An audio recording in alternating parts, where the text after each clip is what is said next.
Welcome to Boardsi in our Inner Circle podcast. Today I'm bringing on Daniel Henry, who's the COO. What is it that they get excited about? Well, the ease and simplicity that we've created. In recruiting or headhunting in the past, they would tell you what they want, try to go out and find it, where we already have, to your point earlier, the clients that they could utilize already. So it's a much simple and easier process once we get the ball rolling. What Well, else is because an attractive point?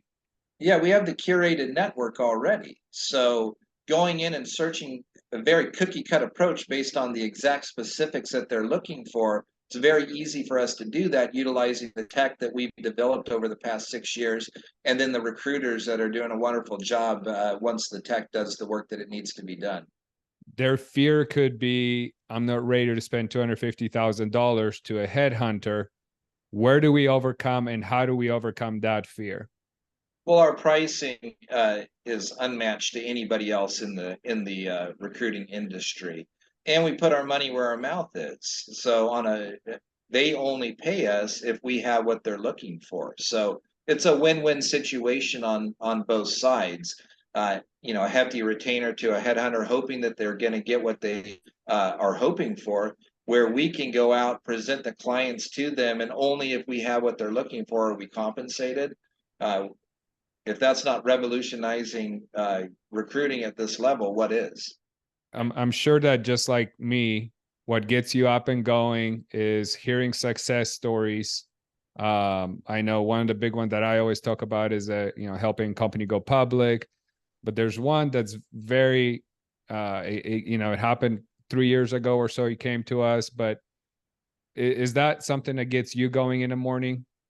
Well, yeah, the home runs are what you're looking for.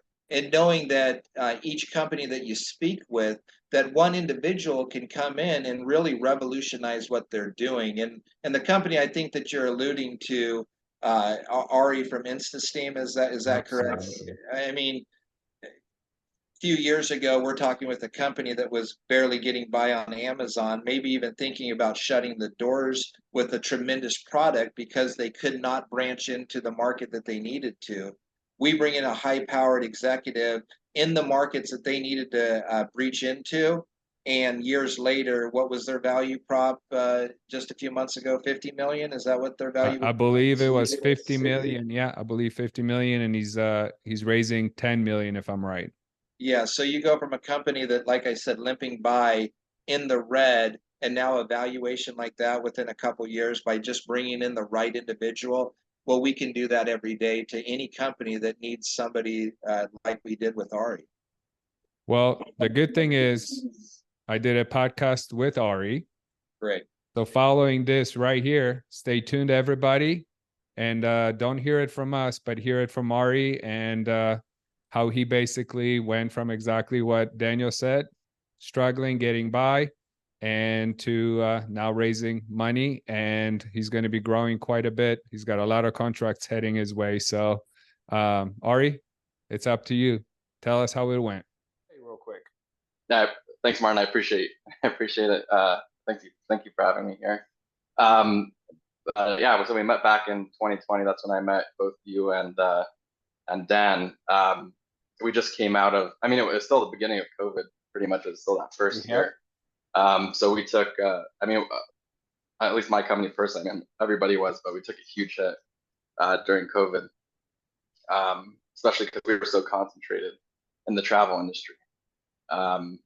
We really only rolled out officially, worldwide or just, into a broader market and towards the end of 2019. So we kind of like launched with all that momentum and then just went straight into COVID, everything that we were working on. And we didn't really have enough time to, build a lot of infrastructure outside the travel industry because that's where a lot of our businesses, that's where we started.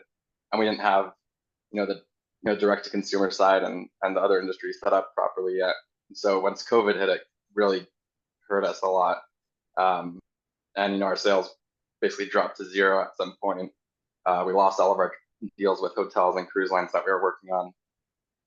And then so during that first year in 2020, we were basically just scrambling to figure out and and pivot to try to just make this company, work during COVID somehow. And that's when, later that year, towards the end of 2020, things were already starting to loosen up a tiny bit from COVID, even though we were still in kind of that lockdown.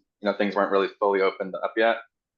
But through my networking, at some point I got Dan and I connected, and then he introduced me to you, and we were able to really,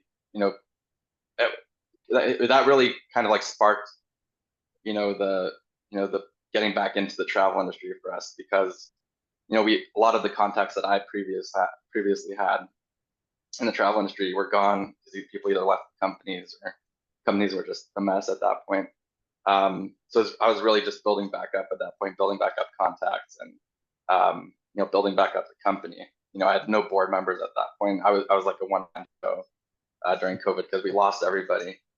So really, after meeting you and Dan, that was really like the spark of like getting people back on board again for us, and that really opened up the doors in a lot of ways for us in the the travel industry, because we got a huge CEO hotel chain, and that was huge for us to really open back up those doors. Yeah, yeah, amazing guy. Yeah, I mean, as soon as it was the quickest thing. I mean, as soon as you guys introduced Raul to InstaSteam, I mean, he loved it, and it was like a quick, extremely quick, seamless process. Just getting him on board. It was, you introduced us to him, and then he checked it out. Then we set up like an intro call. I got to talk to him, and then yeah, I mean, just moving on from there was pretty easy. I mean, once he was on board and he loved it, just ironing out the terms and getting a contract together and bringing him on board. We were able to rebuild a lot of our partnerships, and start working on a lot of those deals again. And now we got to this point now where we're kind of expanding internationally now. We're still in that growth stage right now where we're figuring things out, but we definitely have some pretty huge deals in the works. And we've discussed I'm closing our first Series A right now. Yes. Which is huge for us. It's the biggest raise we've ever done. This is really that next level. This current year is really going to be that stepping stone for us to come out of like startup stage to like we're going to move into like a full grown company at this point.